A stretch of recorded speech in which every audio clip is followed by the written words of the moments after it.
SIT, and I'm here to discuss all about network segmentation and switches. With a combination of powerful workstation, audio and video on desktop, and network intensive application, 10 Mbps Ethernet networks no larger offer enough bandwidth to fulfill the business requirements of the Ethernet divisions. One way to solve congestion problem and increase the networking performance of a LAN is to divide a single Ethernet segment into multiple network segments. In increasing a single segment to multiple segments maximize available bandwidth. Some of the techniques that can be used to create multiple segments are as follows. Physical segmentation. The network can be segmented with bridge and router, thereby breaking up the collision domains. Breaking up the collision domains minimize packet collision by decreasing the number of workstation on the same physical segment. Network switching technology.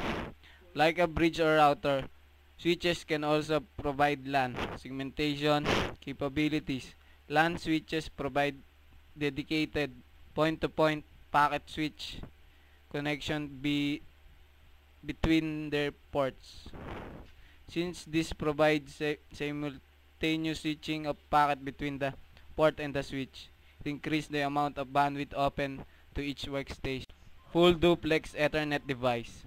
Full duplex Ethernet can provide almost twice the bandwidth of traditional Ethernet networks. For this work, the network interface cards must be able to run in full duplex mode. Switch is full duplex device. Fast Ethernet.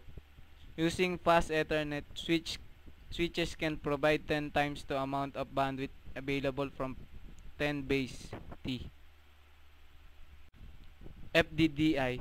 FDDI is older solid technology that can provide 100 Mbps bandwidth by running dual rings. Thus, the capability of running up to 200 Mbps.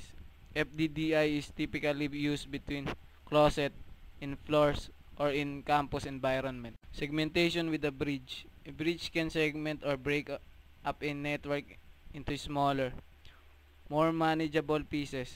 However, if a bridge is correctly placed in the network, can do more harm than good.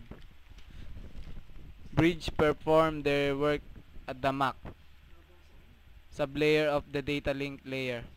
Bridge create both physical and logical separate network segment to reduce traffic load. These are solid advantages to bridging by segmenting a logical network into multiple physical pieces. Network reliability, availability, scalability, and manageability are ensured. Bridge by examining the MAC or hardware address in each frame and forwarding the frame to other physical segment, but only one if necessary. Bridge build a forwarding table of information composed of each MAC address and which segment that address is located on. Segmentation with a router. The router keeps a routing table for each protocol on the network. The benefits of using router to segments are manageability, increased functionality, multiple active paths. Segmentation with the LAN switches. LAN switches is a great strategy for LAN segmentation. LAN switches improve performance by employing packet switch that permits high-speed data exchange.